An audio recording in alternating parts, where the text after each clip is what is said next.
सरसों निकलेगी 1.25 से 1.5 कुंटल निकलेगी, हो सकता है 1 कुंटल निकलेगी।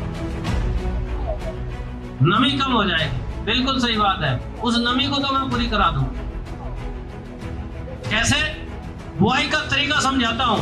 यदि हम दोनों को एक साथ बोते हैं तो क्या परिवेश बनता है कि दोनों का जीवन चक्र अलग अलग होता है। सरसों का जीवन चक्र 3-3.5 महीने में पूरा होना है और पत्तियों का प्रकार इस प्रकार का है कि पत्ती फैल के चलती है।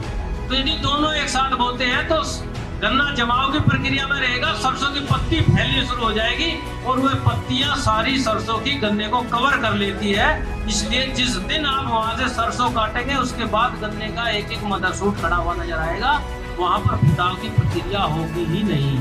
दोनों का जीवन चक्र अलग है और लो टेम्परेचर पर जाने के बाद गन्ने में फुटाव की प्रक्रिया स्वतः ही कम हो जाती है। मंच पर उपस्थित सभी अधिकारीगण और भगवान रूपी किसान, मैं सभी को हृदय से नमस्कार करता हूं, सभी का स्वागत करता हूं। अब किसान भाइयों से मेरी प्रार्थना है कि जी हमारा जो है आज तीसरा साल है।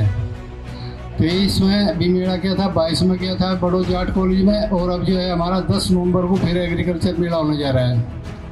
मेरा नाम डॉक्टर शिवम सिंह और मैं यहाँ पे पादप सुरक्षा विशेषज्ञ के तौर पे कार्यरत हूँ। जैसा कि चर्चा चल रहा है मक्का के ऊपर और मिलेट्स के ऊपर, तो मिलेट्स ईयर 2023 तो बीत चुका है, लेकिन उसको प्रमोट करने के लिए मतलब बहुत सारे प्रोग्राम इस साल भी कराए जा रहे हैं, उम्मीद है आगे भी कराए जाएंगे। तो उसके बारे में बहुत सारी चर्चाएं हो चुकी हैं। बात करते हैं मक्का की। ठीक है, मक्का को प्रमोशन के लिए दिया गया है कि प्रमोट किया जाएगा, मक्का को लगाया जाएगा, क्योंकि हमारे क्षेत्र में मक्का की खेती बहुत कम मात्रा में होती है ना।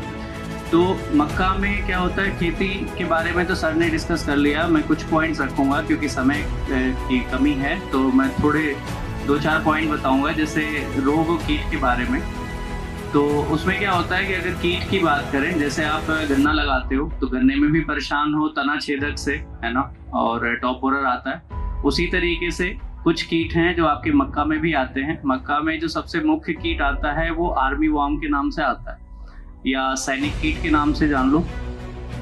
ये इम्पॉर्टेंट क्यों है कि जो सबसे ज़्यादा नुकसान आपके मक्के की फसल में होता है वो इसी कीट की वजह से होता है, और इसका कुछ पॉइंट बताऊंगा। पहले तो ये जो कीट होता है वो एक समय में आपका 1000 से ज़्यादा अंडे तक दे सकता है।